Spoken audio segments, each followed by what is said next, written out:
ఆలోచన పద్ధతి ఏంటి, వారి యొక్క ఆచార వ్యవహారాలు ఏంటి అని తెలుసుకున్న కొద్దీ నిజంగా మాకు అనిపించింది భారత భాగ్య విధాత అని ఏదైతే పేరు పెట్టారో నిజంగా అది ఆ జనరేషన్కి 100% సూట్ అవుతుంది. ఫస్ట్ అమోఘ్ గారు ఒక ప్రశ్న అడిగారు, ఇప్పటిలో ఉన్న జెన్జీకి అన్నిటికంటే మోస్ట్ నీడెడ్ థింగ్ ఏంటి అని.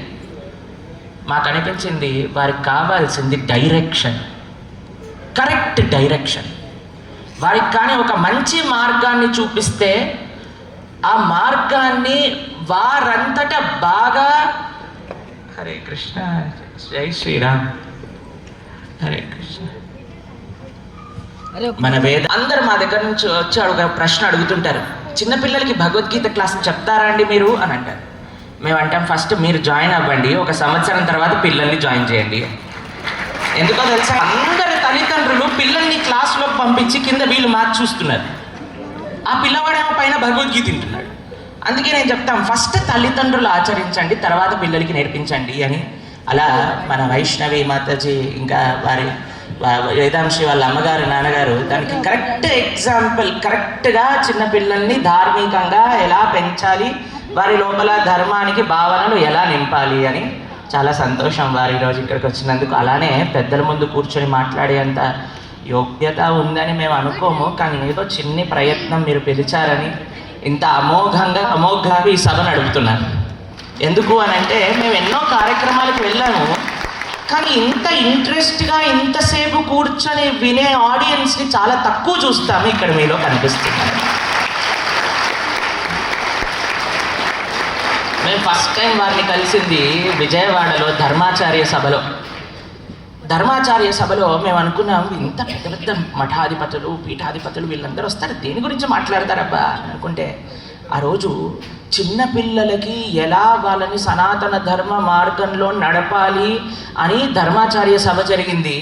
మళ్ళీ ఈరోజు ఇంకొక సభకు వస్తే ఇక్కడ జెన్జీని ఎట్లా ముందుకు తీసుకెళ్ళాలి అని సభ నడుపుతున్నారు. ఇదే సనాతన ధర్మానికి అత్యంత ఆవశ్యకం. పెద్దవాళ్ళ సమయం అయిపోయింది ఒక రకంగా చెప్తే, వారికి తెలుసుకున్నా సరే ఎంతగా వారు కాంట్రిబ్యూట్ చేయగలుగుతారు అనేది ప్రశ్న. కానీ చిన్నపిల్లలకి చెప్తే, జెన్జీకి చెప్తే తప్పకుండా వారు వింటారు. చెప్పే విధానంలో వారికి చెప్పాలి, ఇది అత్యంత ముఖ్యం. శ్రీల ప్రభుపాదుల వారు అమెరికాకి వెళ్ళినప్పుడు అక్కడ రకరకాల వాళ్ళని చూశారనమాట. వాళ్ళకు ఒక మోటో ఉండేది, అబౌట్ 30 ఎవరిని నమ్మకూడదు అని. కానీ శ్రీల ప్రభుపాదుల వారు 70 సంవత్సరాలు వారిని అంతమంది ఎలా అప్యాయతగా గురువుగా స్వీకరించి వారి జీవితాన్ని మార్చుకున్నారు అనే విషయం పైన పరిశోధన చేస్తే వారు ఏ వ్యక్తికి ఏ రకంగా చెప్పాలో వారికి అర్థమైంది. ఒకసారి ఒక విచిత్రమైన ప్రోగ్రాంకి తీసుకెళ్లారు శ్రీల ప్రభుపాదుల వారు. ఆ ప్రోగ్రాంలో వారికి ఉండే క్లబ్ ఏంటి అంటే బట్టలు వేసుకోరనమాట, వారు నిర్వస్త్రులై ఉంటారు వారు. అది వాళ్ళ యొక్క క్లబ్. దాంట్లో లక్షల మంది ఉన్నారు అప్పట్లో. ప్రభుపాదుల వారు వెళ్ళారు, అందరూ వస్త్రాలు లేకుండా కూర్చున్నారు. వారు అనుకున్నారు వీరికి ఎలా చెప్తే అర్థమవుతుంది అని ఒక నిమిషం ఆలోచించలేదు వారు. వారు అన్నారు, మీరు వస్త్రాలు లేకుండా ఆనందిస్తే చాలా బాగుంటుంది అని అనుకున్నారు కదా, శరీరం కూడా ఒక వస్త్రమే, ఈ శరీరాన్ని కూడా తీసేసి ఆత్మగా ఆనందించండి, అది ఇంకా గొప్ప ఆనందాన్ని ఇస్తుంది అని అంటారు. వెంటనే వాళ్ళందరూ అంటున్నారు ఇదేంటన్నా, ఇది కూడా ఒక వస్త్రమేనా, దీన్ని ఎలా తీసేయాలి? ప్రభుపాదుల వారు అన్నారు భగవద్గీత చెప్తుంది రండి అని అనగానే వెంటనే అక్కడి నుంచి అందరూ భగవద్గీత ప్రవచనానికి వచ్చారన్నమాట. కాబట్టి మనము వారికి అర్థమయ్యే లాంగ్వేజ్లో వారికి ఏమి కావాలి, ఎప్పుడు కావాలి, ఎంత కావాలి అనేది కూడా ముఖ్యం. వీరు చెప్పారు జెన్జీకి అంత వినే ఒక ఓపిక ఉన్నదా అని. మా గురువు గారు ఒకసారి మాకు చెప్పారనమాట. కోవిడ్లో ప్రవచనాలు చెప్తున్న సమయంలో నువ్వు బాగా రామాయణం చదువుతున్నావని 2-3 గంటలు రామాయణం చెప్తే ఎవరు విన్నారు నాన్న, కొద్దిగా తగ్గించి అరగంట చెప్పు అన్నారు. సరే అని అరగంట చెప్తున్నాక ఇంకొన్ని రోజుల తర్వాత వచ్చారు, ఎంతసేపు చెప్తున్నావు? అరగంటనా అన్నారు. అదేంటి గురుగారు ఏం చేయమంటారు అంటే 60 సెకండ్ల లోపు చెప్పేది ఉంటే అని అన్నారనమాట. అప్పటి నుంచే రీల్ చేయటం ప్రారంభం చేశాము. ఇప్పుడు 10 లక్షల మంది వింటున్నారు. అప్పుడు ఎంత ప్రయత్నించినా మా నోరు ఎందుకు పోయేది, కానీ 30 మంది కూడా వచ్చేవాళ్ళు కాదనమాట. ఇప్పుడు తక్కువగా. కానీ మీకు ఒక విషయం చెప్తాను, రీళ్ళు బాగానే ఉంటాయి, కానీ జీవిత సత్యాన్ని 60 సెకండ్లలో నేర్చుకోలేదు. దానికి ఓపిక కాదు. రీళ్ళు, ఈ కార్యక్రమాలు ఇవన్నీ ఏం చేస్తాయంటే, మనం ఒక స్వీట్ షాప్కి వెళ్ళినప్పుడు ఒక శాంపుల్ టేస్ట్ చూస్తాం. ఆ శాంపుల్ నచ్చినప్పుడు మనము 2-3 కేజీలు మోతీచూర్ లడ్డు ఇవ్వండి అని ఆలోచిస్తాం. అలానే చిన్ని విషయాలు మనల్ని అట్రాక్ట్ చెయ్యొచ్చు, కానీ దానిపైన మనమే ఒక ప్రేమను, ఒక రుచిని పెంపొందించుకోవాలి. అందుకే మేము ఒకసారి ఒక సభలో మమ్మల్ని అడిగారు, మోటివేషన్ ఎలా ఇవ్వాలి అని అంటే మేము ఒక విషయం చెప్తాం అక్కడ, you don't need lot of motivation, you need sense control. సందేహం లేదు. ఈరోజు పెద్దలు ఎన్నో మంచి మాటలు మాట్లాడారు, ఎంతో సమాజానికి కావాల్సిన విషయాల గురించి చెప్తూ ఉన్నారు. ఈరోజు మేము వస్తూ ఉన్నప్పుడు వింటూ ఉన్నాం ఇక్కడ సభలో ఏం జరుగుతుంది, ఎవరెవరు ఏం మాట్లాడుతున్నారు. అలానే భారత భాగ్య విధాత అన్న టైటిల్ కింద ఇచ్చిన కొన్ని పాయింట్స్ చదువుతూ వస్తున్నాం అనమాట. చాలా ముఖ్యం. ఈరోజు మాకు ఒక విషయం అనిపిస్తుంది, చాలామంది పెద్దలు చిన్నపిల్లల గురించి, యువత గురించి ఆలోచించటమే మర్చిపోయారు అని అనుకుంటూ ఉన్నారు. ఈరోజు భక్తి అంటే కేవలం పెద్దవాళ్ళు వెళ్ళే ఒక ప్రదేశం, గుడి అని అంటే కేవలం పెద్దవాళ్ళు వెళ్ళాలి, ప్రవచనము అంటే కేవలం పెద్దవాళ్ళు వెళ్ళాలి, పూజ అంటే కేవలం పెద్దవాళ్ళే చెయ్యాలి. ఎందుకు? ఒకసారి ఒక ఆయన నాకు ఫోన్ చేశారు, ప్రభుజీ బొట్టు ఎందుకు పెట్టుకోవాలండి? అదేంటబ్బా అంత సీక్రెట్గా అడుగుతున్నావు? ఏం లేదండి, మా పిల్లవాడు అడుగుతున్నాడు, నేను ఒక్క నిమిషంలో వస్తాను, నేను రూమ్లోకి వచ్చాను, ఒకసారి నాకు చెప్తే నేను వెళ్ళి మా పిల్లవాడికి చెప్తాను అని అన్నాడు.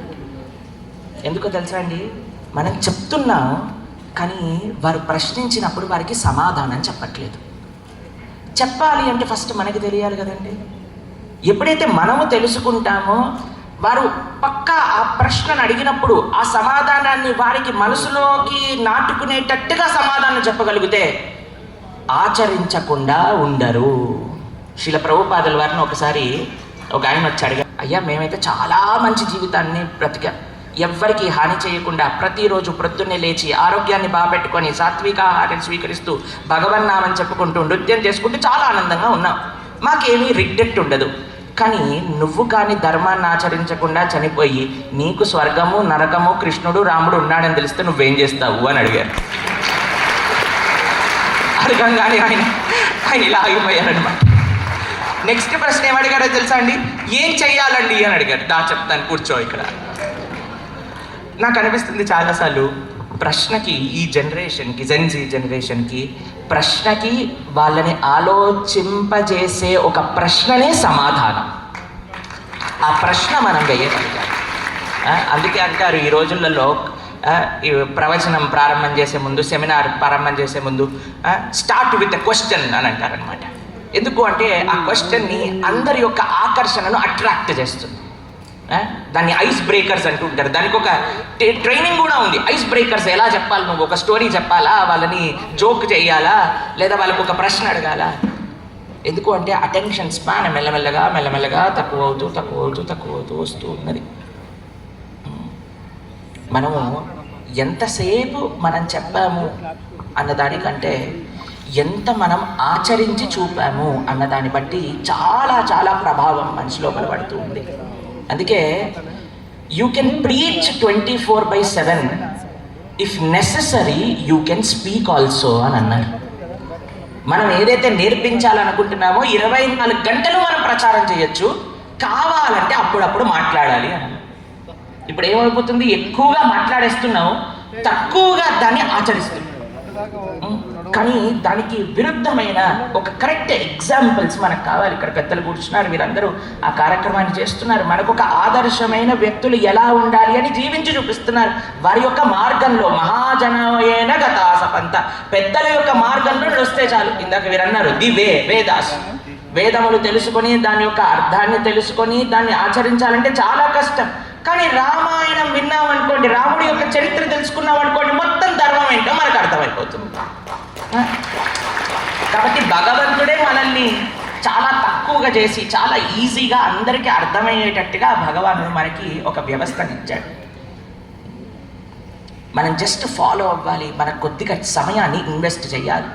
మేము చాలా ఈ జెన్జీ పైన, ఈ జెన్ ఆల్ఫా పైన వాళ్ళు ఇంకో మెట్టు ముందు నెక్స్ట్ సభ దాని గురించి పెట్టాలి. మీరు ఎందుకంటే జనరేషన్ ముందుకు నడుస్తూ ఉన్నప్పుడు మనం కూడా వాళ్ళతోటి పికప్ అవుతూ ఉండాలన్నమాట. అయితే మేము ఆలోచించి దాని తర్వాత 2 కార్యక్రమాలను ప్రారంభం చేశాం. ఒకటి యువ సేతు అనే కార్యక్రమం. దాంట్లో వేలాది మంది యువత ఎట్లా మనము స్పిరిచువల్ అని అన్నారు కదా, అది రిలీజియస్ కాదు, మేము స్పిరిచువల్ అని ఆ స్పిరిచువాలిటీ కావాలనుకునే వాళ్ళందరి కోసం ఒక యువ సేతు అనే కార్యక్రమంలో వేలాది మంది యువత ఇప్పుడు వాళ్ళకి తెలియకుండానే వాళ్ళు ఏం చేస్తున్నారో తెలియదు, కానీ వారు ఆధ్యాత్మిక మార్గంలోకి వచ్చేసారు, సమాజ సేవ చేస్తున్నారు. రెండో కార్యక్రమం మనం గురుకుల్ అనే పేరు పెట్టామన్నమాట. అంటే ప్రొద్దునంతా స్కూల్కి వెళ్తారు, సాయంకాలం పూటైనా కేవలం ఒక 40 నిమిషాలు చిన్నపిల్లలు సంస్కృతం నేర్చుకోవడానికి, శ్లోకాలు నేర్చుకోవడానికి, నీతి కథలు వినడానికి, భగవన్నామ స్మరణ చేయడానికి అని పెట్టారు. అందులో వేల మంది పిల్లలు ఈ 2 కార్యక్రమాల ద్వారా మెల్లమెల్లగా ఆధ్యాత్మికతని నేర్చుకుంటూ ఉన్నారు. ముందు మన పిల్లలందరికీ ఆధ్యాత్మికత యొక్క ఇంపార్టెన్స్ చెప్పాలి, తల్లిదండ్రుల యొక్క పెద్ద బాధ్యత. ఈరోజు మీరు చూడండి, అందరు కుటుంబం అంతా కలిసి సినిమాకి వెళ్తారు, కుటుంబం అంతా కలిసి వెకేషన్కి వెళ్తారు, కుటుంబం అంతా కలిసి అమ్యూజ్మెంట్ పార్క్కి వెళ్తారు, కానీ గుడికి మాత్రం అమ్మొక్కతే వెళ్తుంది. పిల్లవాడికి ఎగ్జామ్ ఉన్నప్పుడు వాడు ఒక్కడే వెళ్తాడు. మేము ఒకసారి సికింద్రాబాద్ గణపతికి వెళ్ళినప్పుడు మొత్తం గణపతికి హాల్ టికెట్లు ఇంకా పెన్నులు పెట్టారనమాట. కానీ ఇదేంటబ్బా కొత్త అర్చన, 1,00,000 హాల్ టికెట్ అర్చన. మేము అడిగామన్నమాట, ఏంటయ్యా ఇక్కడ విశేషం అంటే, ఏం లేదండి రేపటి నుంచి బోర్డ్ ఎగ్జామ్ స్టార్ట్ అవుతున్నాయి అని అన్నారు. సరైన ఒక పిల్లవాడిని పిలిచాను, అయ్యా నీకేంటి ప్రార్థన గణపతికి అని అంటే, నాకు 2 చిన్ని కోరికలు ఉన్నాయి. ఏంటి ఆ కోరికలు అని అంటే, ఒకటి నేను రాసిందంతా కరెక్ట్ అవ్వాలి, లేదా సెకండ్ ఇంకో ఆప్షన్ కూడా ఇచ్చాడండి వినాయకుడికి, నాకు వచ్చిందే క్వశ్చన్ పేపర్లో రావాలి. మేమన్నాము, ఇది నీకు బోర్డ్ ఎగ్జామ్లా లేదురా, గణపతి బోర్డ్ ఎగ్జామ్లా ఉంది అని అన్నా. కాబట్టి మీరు చూడండి, అందరూ కలిసి దేవాలయానికి వెళ్ళటం చాలా తక్కువ చూస్తాం. మీరు ఏ దేవాలయంలో నలుగురు అమ్మ నాన్న 2 పిల్లలు కలిసి గుడికి వచ్చే ఎన్నిసార్లు మీరు చూస్తారండి? చాలా తక్కువ. పిల్లలకి భగవంతుడి గురించి, భగవంతుడి యొక్క ముఖ్యత్వాన్ని, సాధువుల యొక్క ముఖ్యత్వాన్ని మన వేదాంశకి ఎంత బాగా నేర్పిస్తున్నారు. అలా మనం కూడా నేర్పించిన రోజు నెక్స్ట్ జనరేషన్ ముందుకు వెళ్తుంది. మా గురువు గారు